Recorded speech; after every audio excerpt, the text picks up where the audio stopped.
ఓం నమ శివాయ. శ్రీ మాత్రే నమః. ఓం శ్రీ సాయిరాం. అందరికీ నమస్కారం అండి. రేపు ఆఖరి కార్తీక సోమవారం. ఈ మాసంలో వస్తున్న చివరి కార్తీక సోమవారం. కార్తీక మాసం చివరి సోమవారానికి ఎంతో ఆధ్యాత్మిక ప్రాముఖ్యత ఉంటుంది. కార్తీక సోమవారం నాడు ఒక్కసారైనా కొబ్బరికాయతో ఇలా చేయాలి. ఇలా చేయడం వలన విపరీతమైన ధనయోగం. కొబ్బరికాయతో ఇలా చేస్తే మీ తలరాత మారిపోతుంది. విపరీతమైన ధనయోగం కలుగుతుంది.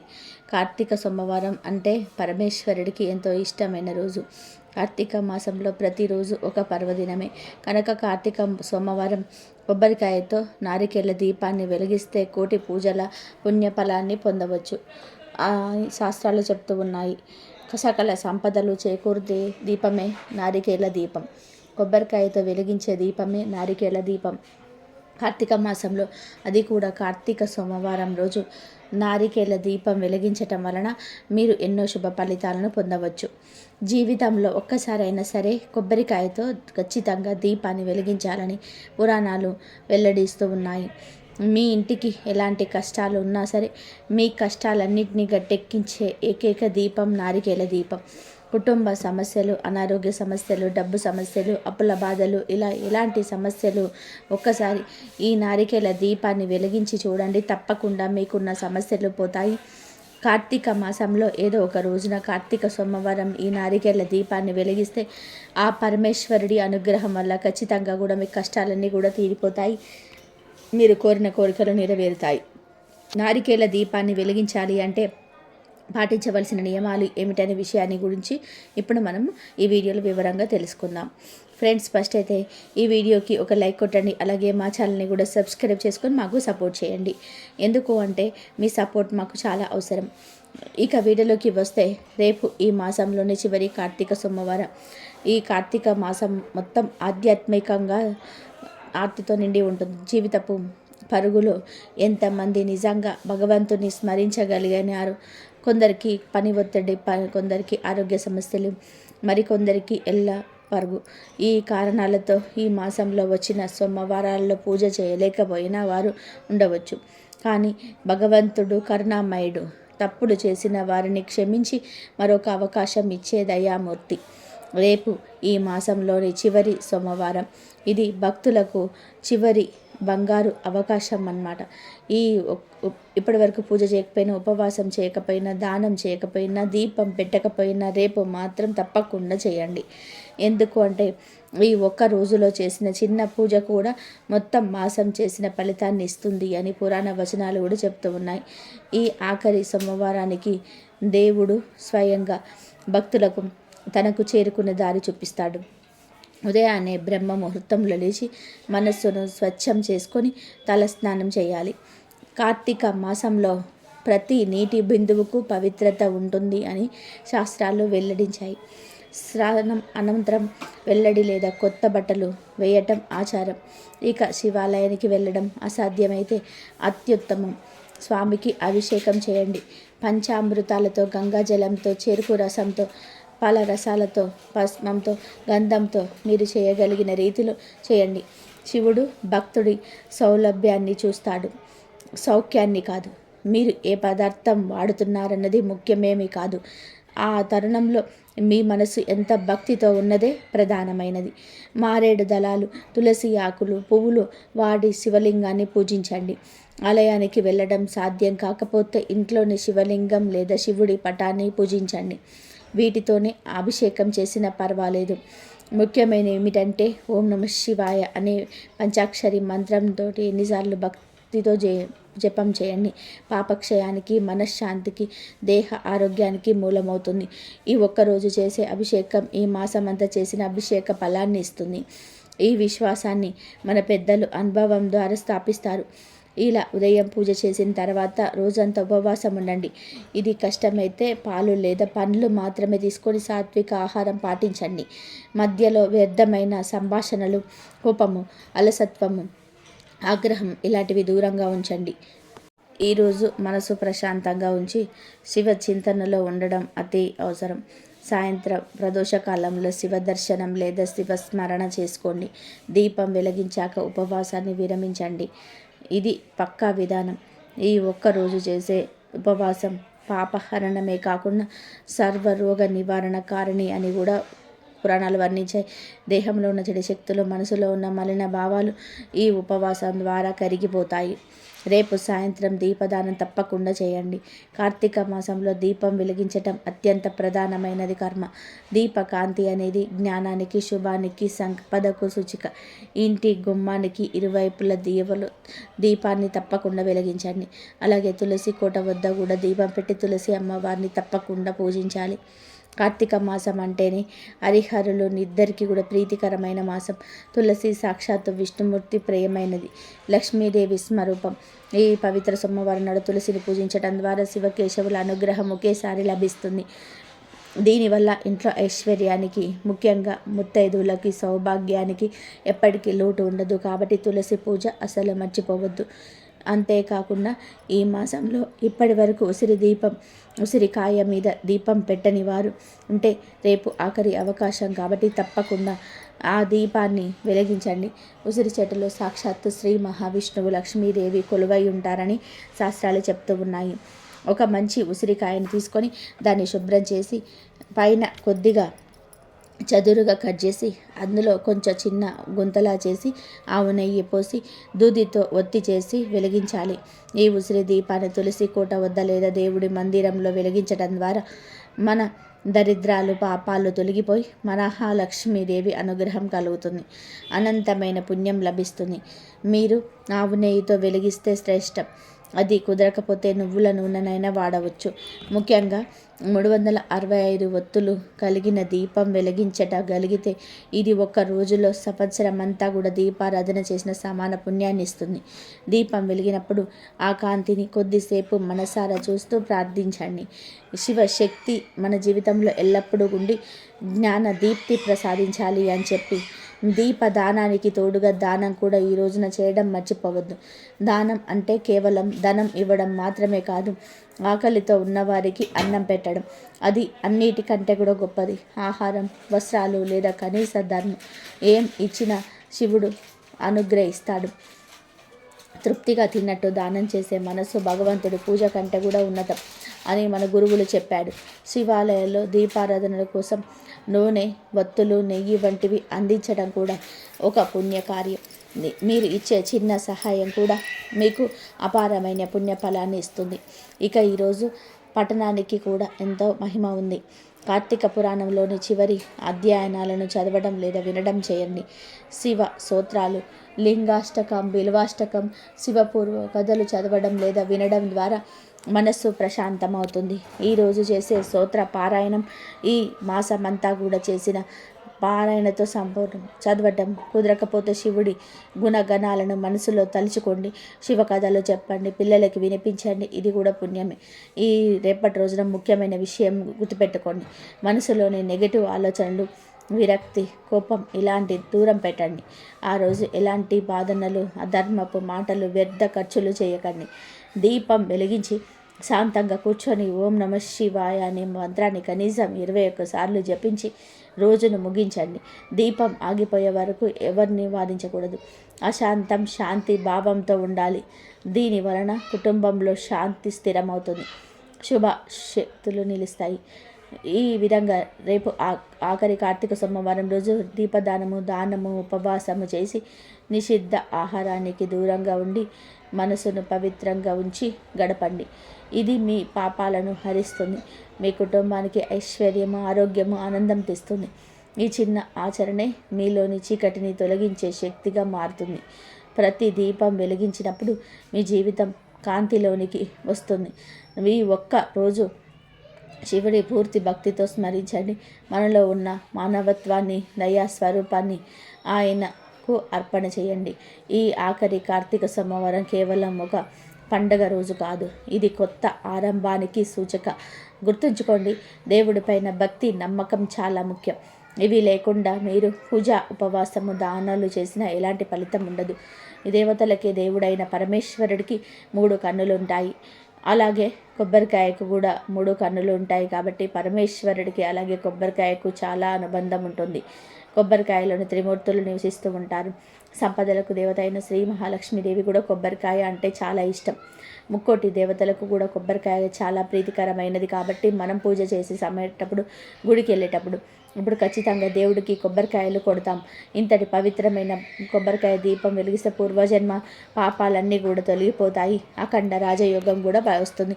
నారికేల దీపానికి కార్తీక మాసంలో ఏదో ఒక రోజు వెలిగిస్తే కోటి జన్మల పుణ్యఫలం లభిస్తుంది. అన్ని దీపాల కంటే కూడా ఈ నారికేల దీపం చాలా శ్రేష్టమైనది. ఎంతో ప్రీతి అయిన ఈ కార్తీక మాసంలో ముఖ్యంగా సోమవారం రోజున ఎప్పుడో ఒకసారి ఈ కొబ్బరికాయ దీపం వెలిగిస్తే మీ మనసులో ఉన్న ఎలాంటి కోరికలైనా సరే నెరవేరుతాయి. అలాగే మీ ఇంటికి శివుడి అనుగ్రహం లభిస్తుంది. అంతటి శక్తి ఈ నారికేల దీపంకి ఉంటుంది. ఈ కొబ్బరి దీపం వెలిగించే రోజున స్త్రీలు శుచిగా తలస్నానం చేసి ఇంటి మొత్తాన్ని కూడా శుభ్రం చేసుకొని ఇంటి ముందు ముగ్గులు వేసి ఇల్లంతా పసుపు నీళ్ళు చల్లుకోండి. తర్వాత పూజలు చేసే స్త్రీలు నిండు ముత్తైదులాగా తయారవ్వాలి. కేవలం పూజ గదిని శుభ్రం చేసుకొని మీ పూజ గదిలో ఉన్న శివపార్వతుల పటాన్ని తడిగుడ్డతో శుభ్రంగా తూడాలి. తర్వాత శివపార్వతుల పటానికి గంధం బొట్లు పెట్టండి. అయితే ప్రతి ఒక్కరు కూడా తెలుసుకోవాల్సిన ఒక విషయం ఏమిటి అంటే, మన పూజ గదిలో ఉండే దేవుని చిత్రపటానికి కుంకుమ బొట్లు సమర్పించకూడదు. కేవలం గంధం బొట్టు మాత్రమే పెట్టుకోవాలి. ఎందుకు అంటే ఆ పరమేశ్వరుడు ఎల్లప్పుడూ తపస్సులోనే ఉంటాడు. కాబట్టి చల్లదానిని ఇచ్చే గంధాన్ని సమర్పిస్తే ఆ పరమేశ్వరుడు పొంగిపోతాడు. కాబట్టి మీ పూజ గదిలో ఉన్న శివపార్వతుల పటానికి ఎల్లప్పుడూ గంధం బొట్టు మాత్రమే పెట్టుకోండి. ఆ పరమేశ్వరుడికి ఇష్టమైనది పూలతో శివ పార్వతులను నిండుగా అలంకరించుకోండి. విలువ పత్రం అంటే శివుడికి చాలా ప్రీతికరమైనది. కాబట్టి నారికేల దీపాన్ని వెలిగించేటప్పుడు శివుడికి ఇష్టమైన బిల్వపత్రాలను అలాగే తెల్ల పూలను సమర్పించటం వలన మీరు చేసే పూజకు రెట్టింపు పుణ్యఫలం లభిస్తుంది. విలువ పత్రం అందుబాటులో లేనివారు తెల్ల జిల్లేడు పూలు కానీ, గన్నేరు పూలు కానీ, సన్నజాజులు కానీ, పారిజాత పుష్పాలు కానీ, శంకు పుష్పాలు కానీ శివుడికి సమర్పించండి. మీకు అందుబాటులో ఉన్న పుష్పాలతో శివుడిని పూజించండి. వ్యాపారాలు చేసేవారు గన్నేరు పూలతో శివుడిని పూజిస్తే మీ వ్యాపారం బాగా అభివృద్ధి చెందుతుంది. శంకు పుష్పంతో శివుడిని పూజిస్తే డబ్బు సమస్యలన్నీ కూడా తొలగిపోతాయి. మీ ఇంటికి విపరీతమైన సంపద చేకూరుతుంది. జిల్లేడు పూలతో శివుడిని పూజిస్తే 7 తరాల ఐశ్వర్యం ప్రాప్తిస్తుంది. వెలక పండుని శివుడికి సమర్పిస్తే పుత్ర సంతానం వర్తిస్తుంది. ఈ విధంగా మీ వివిధ రకాలలో శివపార్వతుల నిండుగా అలంకరించుకోండి. శివుడి పైటానికి అష్టదళ పద్మ ముగ్గును వేయండి. ముగ్గు మీద పసుపు మీద ఒక ప్లేట్ కానీ లేదా ఒక విస్తరాకును కానీ పెట్టుకోండి. స్టీల్ ప్లేటు మాత్రం అస్సలు ఉపయోగించకూడదు. ఈ ప్లేట్ పైన గంధంతో ఓం అని రాయండి. తర్వాత ఈ ప్లేట్ పైన 3 గుప్పెళ్ళ బియ్యం పోయండి. ఈ బియ్యం మీద కొంచెం పసుపు కుంకుమ వేయండి. ఈ బియ్యం పైన కొబ్బరి చిప్పను పెట్టి దీపం వెలిగించాలి. కాబట్టి ముందుగా ఒక మంచి కొబ్బరికాయను చేతిలోనికి తీసుకొని మనసు లగ్నం చేసి శివుడికి నమస్కారం చేసుకొని మీ గోత్రనామాలు మీ సంకల్పం చెప్పుకొని కొబ్బరికాయను పగలగొట్టండి. కొబ్బరికాయలో ఉన్న నీటిని ఒక గ్లాసులో పోసుకొని పక్కన పెట్టండి. ఈ కొబ్బరికాయ 2 చెక్కలుగా చక్కగా ఉంటాయి, అంటే సమానంగా ఉంటాయి అన్నమాట. 3 కన్నులు ఉన్న కొబ్బరి చిప్పను తీసుకొని పీచు మొత్తాన్ని తీసేసి ప్లేట్లో ఉన్న బియ్యం మీద పెట్టి శివుడికి నమస్కారం చేసుకోండి. ఈ కొబ్బరి చిప్పకు కుంకుమ బొట్లు పెట్టి నువ్వుల నూనె కానీ, కొబ్బరి నూనె కానీ, ఆవు నెయ్యి కానీ పోసుకోవాలి. నువ్వుల నూనెతో దీపం వెలిగిస్తే కుజ దోషాలు, రాహుకేతు దోషాలు, అష్టమ శని దోషాలు, ఇలా మీ జాతకంలో ఉన్న దోషాలు కూడా తొలగిపోతాయి. కొబ్బరి నూనెతో దీపం వెలిగిస్తే మీకున్న డబ్బు సమస్యలు, అప్పు సమస్యలన్నీ కూడా తీరిపోతాయి. ఇక అన్నిటికంటే కూడా ఆవు నెయ్యి చాలా శ్రేష్టమైనది. ఆవు నెయ్యితో దీపం వెలిగిస్తే ముక్కోటి దేవతలు సంతృప్తి చెందుతారు. ఈ విధంగా మీకు అందుబాటులో ఉండే నూనెను కొబ్బరి చిప్పలో పోసి 3 జ్యోతులను వెలిగించుకోవాలి. 2 ఒత్తులను కలిపి ఒక జ్యోతి వెలిగించండి. ఇలా మొత్తం 6 ఒత్తులతో 3 జ్యోతులు వెలిగించాలి. ఈ దీపం వెలిగించగానే ముక్కోటి దేవతలందరూ కూడా ప్రత్యక్షమవుతారట. కాబట్టి ఈ నారికేల దీపానికి నమస్కారం చేసుకొని మీకు ఉన్న కష్టాలన్నీ కూడా త్వరగా తీరిపోవాలని ఆ పరమేశ్వరుడికి చెప్పుకుంటే నమస్కారం చేసుకోండి.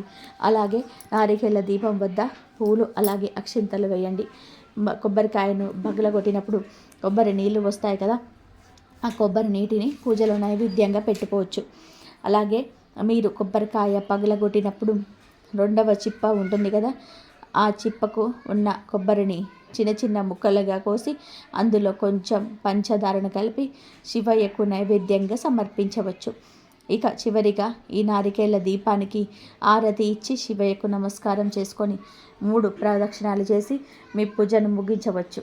కార్తీక మాసంలో ఏ కార్తీక సోమవారానికైనా సరే ఈ నారికేళ్ల దీపాన్ని వెలిగిస్తే మీ కుటుంబానికి శివయ్య సంపూర్ణ అనుగ్రహం లభిస్తుంది. మీ కుటుంబానికి ఎలాంటి కష్టాలు రాకుండా ఆ పరమేశ్వరుడు మీ ఇంటిని రక్షిస్తాడు. కాబట్టి కార్తీక సోమవారాలు ఒక్కసారైనా సరే శివుడి కొబ్బరికాయ దీపాన్ని వెలిగి శుభ ఫలితాలను పొందండి.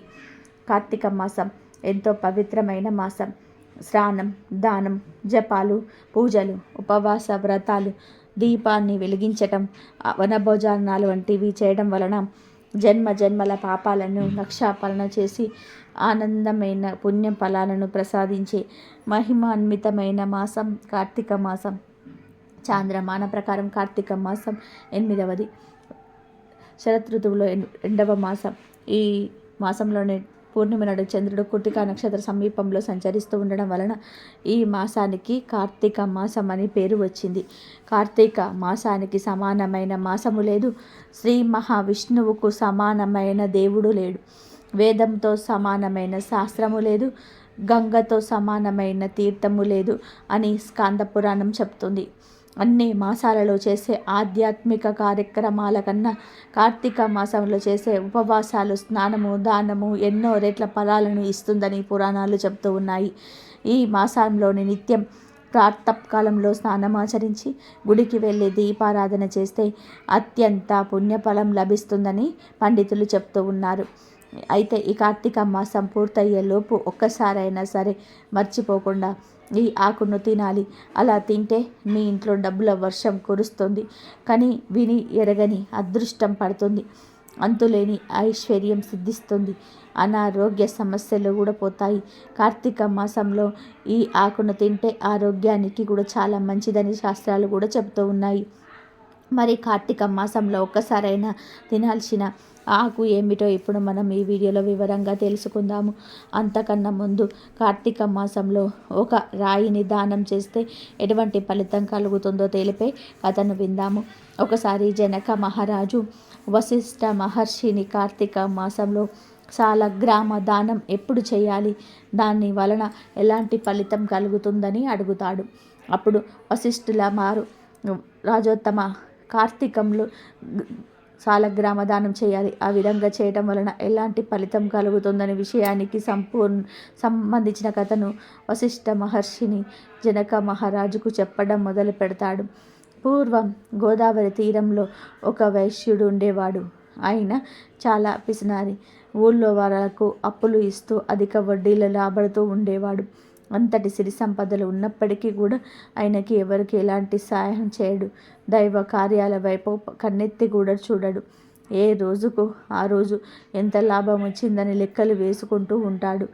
ఊళ్ళో వాళ్ళలో చాలామంది ఆయన దగ్గర అప్పు తీసుకున్న వాళ్ళే గనక ఆయనకు ఎదురు మాట్లాడే ధైర్యం ఎవరికి ఉండదు కాదు. అలా మాట్లాడితే తాము తీసుకున్న డబ్బు తిరిగి ఇచ్చేయమని ఒత్తిడి చేస్తారని భయపడుతూ ఉంటారు. దాంతో ఆ వయసుడు మరింత కటువుగా వ్యవహరిస్తూ ఉంటాడు. ఒక రోజున ఒక బ్రాహ్మణుడి దగ్గర అప్పు వసూలు చేయడానికి వెళ్తాడు. ఉన్న పలంగా తన డబ్బు చెల్లించమని, లేదంటే ఊరుకునేది లేదంటూ ఆగ్రహ ఆవేశాలను వ్యక్తం చేస్తాడు. ప్రస్తుతం తన దగ్గర డబ్బు లేదని, అప్పు ఎగ్గొట్టాలని ఆలోచన కూడా తనకు లేదని ఆ బ్రాహ్మణుడు చెప్తాడు. కొంత గడువు ఇవ్వమని కోరుతాడు. ఇంతకాలం ఆగటమే ఎక్కువని, ఇంకా నిరీక్షించడం తన వలన కాదని, మర్యాదగా డబ్బు చెల్లించడమని ఆ వయసుడు పరబట్టుబడతాడు. ఇప్పటికిప్పుడు తాను ఎక్కడి నుంచి తీసుకొచ్చేది, ఎవరు ఇస్తారు అంటూ ఆ బ్రాహ్మణుడు నిస్సహాయ స్థితిని ప్రదర్శిస్తాడు. కొంత సమయం ఇస్తే అనా పైసతో సహా ఇచ్చుకుంటానని ప్రాధేయపడతాడు. అయినా ఆ వైశ్యుడు వినిపించుకోకుండా ఆ బ్రాహ్మణుడి ఇంటి ముందు చెందులు తొక్కుతూ అనేక రకాలుగా తిడుతూ చివరికి ఆవేశాన్ని అణుచుకోలేక కొడతాడు. ఊహించని ఆ దెబ్బకు ఆ బ్రాహ్మణుడు అక్కడే చనిపోతాడు. బ్రాహ్మణుడు తన దెబ్బలకు చనిపోవడం చూసి ఆ వైశ్యుడు భయపడిపోతాడు. ఆ సంఘటనను ఎవరైనా చూసారేమోనని అటు ఇటు చూస్తాడు. ఒకవేళ ఎవరైనా చూసినా తానంటే ఉన్న భయం కారణంగా ఎవరికి చెప్పరనే ధైర్యంతో అక్కడి నుంచి వెళ్ళిపోతాడు. అయితే ఒకవేళ ఎవరైనా న్యాయాధికారితో చెబితే తమ పరిస్థితి ఏమిటన్న భయం ఆయనను వెంటాడుతూనే ఉంటుంది. ఎవరు ఏ సమయంలో వచ్చి ఆ హత్య గురించి అడుగుతారని కంగారు పడిపోతూనే చాలా కాలం గడుపుతాడు. ఆ తర్వాత కొంతకాలానికి ఆ వైశ్యుడు కూడా చనిపోతాడు. వ్యాపారం పేరుతో ఎంతోమందిని ఎన్నో రకాలుగా పీడించిన ఆ వైశ్యుడిని యమభటులు యమలోకానికి తీసుకెళ్తారు. యమధర్మరాజు ఆయన పాపాల చిట్టాను పరిశీలించి రవరవరాది నరకాలు అనుభవించేలాగా చెయ్యమని ఆదేశిస్తాడు. దాంతో ఆ వైశ్యుడికి అత్యంత భయంకరమైన బాధాకరమైన ఆ శిక్షలు అమలు జరుగుతూ ఉంటాయి. నరకంలో ఇంతటి బాధలను అనుభవించవలసి ఉంటుందని తెలిస్తే అంతటి ఘోరాలు చేసి ఉండేవాడిని కాదని కదా అని విచారిస్తూనే ఆ వైశ్యుడు ఆ శిక్షలను అనుభవిస్తూ ఉంటాడు. ఆ వైశ్యుడికి ధర్మవీరుడు అనే ఒక కొడుకు ఉంటాడు. ఆ యువకుడు తండ్రి వలనే కాకుండా ఎంతో ఉదార స్వభావంతోనే వ్యవహరిస్తూ ఉంటాడు. దైవ కార్యాలు నిర్వహించడమే కాకుండా ప్రజలకు ఉపయోగపడే బావులు చెరువులు తవ్విస్తూ ఉంటాడు. ఏ వ్యాపారం చేస్తున్నప్పటికీ కూడా ధర్మం తప్పకుండా నడుచుకుంటూ ఉంటాడు. ఎవరు ఎలాంటి అవసరాల్లో ఉన్నా ఆపదలో ఉన్నా ఆదుకుంటూ ఉంటాడు. అలాంటి ధర్మవీరుడి ఇంటికి ఒకరోజు ఇలా వస్తాడు. సాక్షాత్ నారదుడు తన ఇంటికి రావడం ధర్మవీరుడికి ఆశ్చర్యాన్ని కలిగిస్తుంది. నారద మహర్షిని సాదరంగా ఆహ్వానించి తన ఇల్లు పావనమైందని తన జన్మ ధన్యమైనదని అంటాడు. నారద మహర్షి నుంచి అనేక ఆధ్యాత్మిక పరమైన విషయాలను అణిగి తెలుసుకుంటాడు. ఆ సమయంలోనే అతడికి కార్తీక మాసం యొక్క విశిష్టతను గురించి నారదుడికి చెప్తాడు. కార్తీక మాసంలో స్నాన దాన జప దీపారాధన ఫలితాలను గురించి ప్రస్తావిస్తాడు. కార్తీక ద్వాదశి రోజున చేయాల్సిన దానాలను గురించి వివరిస్తాడు. కార్తీక ద్వాదశి రోజున సాలగ్రామ దానం చేయమని, ఆ దాన ఫలితంగానే అతని తండ్రికి నరకలోకం నుంచి విముక్తి కలుగుతుందని చెప్తాడు. కార్తీక మాసంలో సాలగ్రామ దానం చేస్తే ఎంతో మంచిదని, నరకలోకంలోని అనేక బాధలు పడుతున్న తన తండ్రికి అక్కడి నుంచి విముక్తి లభిస్తుందన్న విన్న ధర్మవీరుడు చిన్నగా నవ్వుతాడు. తాను ఎన్నో దానాలు ధర్మాలు చేశానని, అవన్నీ తన తండ్రిని నరకం నుంచి బయటపడలేకపోయినప్పుడు కేవలం ఒక రాయిని దానం ఇవ్వడం వలన ఆ పాపాన్ని జరుగుతుందా అని అంటాడు. రాయిని దానం చేయడం వలన అలాంటి ఫలితం ఉంటుందని తాను అనుకోవడం లేదని అంటాడు. ఏది దానం చేసినా అది తీసుకున్న వారికి ఉపయోగపడాలని, ఒక రాయి దేనికి ఉపయోగపడుతుందని ప్రశ్నిస్తాడు. అలాంటి ఉపయోగం లేని సాలగ్రామాన్ని దానం ఇవ్వలేనని చెప్తాడు. సాలగ్రామం గురించి అవగాహన లేకుండా ఆయన అలా మాట్లాడడం తాను చెప్తున్నా వినిపించుకోకపోవడంతో నారద మహర్షికి మౌనంగా అక్కడి నుంచి వెళ్ళిపోతాడు. అయితే నారద మహర్షికి అంతటి వాడు చెప్తూ ఉన్నా వినిపించుకోకుండా వలన సాలగ్రామాన్ని గురించి అవమానకరంగా మాట్లాడడం వలన ఆ పాపం ధర్మవీరుడి కాంతాలోనికి చేరిపోతుంది. ఫలితంగా ధర్మవీరుడు పులిగా, కోతిగా, ఆంబోతుగా అనేక జన్మలెత్తుతాడు. ఒక బ్రాహ్మణుడి ఇంట స్త్రీగా జన్మించి వైధవ్యాన్ని పొందుతాడు. అప్పుడు ఆ బ్రాహ్మణుడు తన కూతురు దోషాలను తొలగించుకోవడం కోసం, ఉత్తమ జన్మలు కలగడం కోసం సాలగ్రామం దానం చేస్తాడు. ఆ పుణ్య విశేషం వలన తమ 23వ జన్మలో ధర్మవీరుడు నియమ నిష్టలను ఎరిగిన ఒక బ్రాహ్మణ కుటుంబంలో జన్మిస్తాడు. పూర్వజన్మల వాసన వలన కార్తీక ద్వాదశి రోజున ఆయన సాలగ్రామ దానం చేస్తాడు. ధర్మవీరుడు చేసిన సాలగ్రామ దానం వలన ఆయనకు అనంతమైన పుణ్య ఫలితాలు లభిస్తాయి. అప్పటి వరకు లోకంలో అనేక బాధలను అనుభవిస్తూ వచ్చిన తన తండ్రి అయిన వశ్యుడు అందులో నుంచి బయటపడగలుగుతాడు. తన కుమారుడు చేసిన సాలగ్రామ దానం ఫలితంగా నరకం నుంచి విముక్తిని పొంది పుణ్యలోకాలకు వెళ్ళిపోతాడు. కార్తీక మాసంలో ద్వాదశి రోజున చేసే సాలగ్రామ దాన ఫలితం ఏ స్థాయిలో ఉంటుందో వివరించిన వశిష్ఠ మహర్షికి జనక మహారాజు భక్తి శ్రద్ధలతో నమస్కరిస్తాడు. ఇక వీడియోలోకి వస్తే, కార్తీక మాసంలో తప్పనిసరిగా ఒక్కసారైనా సరే బచ్చల కూర ఆకులు తినాలని శాస్త్రాలు చెప్తూ ఉన్నాయి.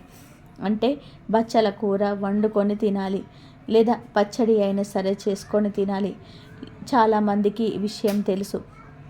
పల్లెటూళ్ళలో కంద, బచ్చలి కూరను కలిపి వండుకొని కార్తీక మాసంలో తింటారు.